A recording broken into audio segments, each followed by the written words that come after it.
തനിക്ക് നേരെ ഉണ്ടാകുന്ന വ്യക്തിഹത്യയ്ക്കും വർഗീയ പ്രചരണത്തിനും പിന്നിൽ LDF ആണെന്നാരോപിച്ച് പേരാമ്പ്രയിലെ UDF സ്ഥാനാർത്ഥി ഫാത്തിമ തെഹ്ലിയ രംഗത്ത്.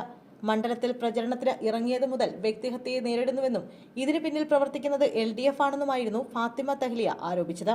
തെരഞ്ഞെടുപ്പ് കമ്മീഷന്റെ നോട്ടീസ് ലഭിച്ചിട്ടില്ലെന്നും അവർ പ്രതികരിച്ചു.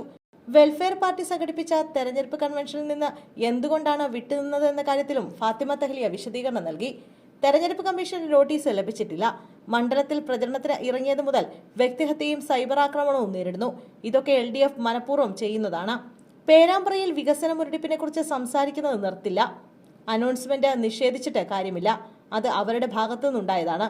മത ധ്രുവീകരണം ഉണ്ടാക്കാനാണ് ശ്രമമെന്നും ജനങ്ങൾ ഓഡിറ്റ് ചെയ്യുമെന്നും ഫാത്തിമ തെഹ്ലിയ മാധ്യമങ്ങളോട് പറഞ്ഞു. തന്റെ പരിപാടികളെക്കുറിച്ച് തീരുമാനിക്കുന്നത് കമ്മിറ്റിയാണ്.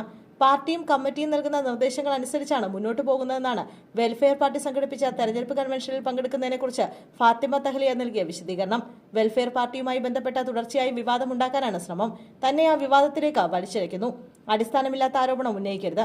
വ്യക്തിപരമായി തനിക്ക് ഒരു ക്ഷണവും ലഭിച്ചിട്ടില്ലെന്നും ക്ഷണം ലഭിച്ചത് പാർട്ടിക്കും കമ്മിറ്റിക്കുമാണെന്നും അവർ പറഞ്ഞു. സംസ്ഥാനത്തുടനീളം വെൽഫെയർ പാർട്ടിയുടെ പിന്തുണ ആർക്കാണെന്ന കാര്യത്തിൽ തീരുമാനമെടുക്കേണ്ടത് അവർ തന്നെയാണെന്നും ഫാത്തിമ തെഹ്ലിയ മാധ്യമങ്ങളോട് പ്രതികരിച്ചു.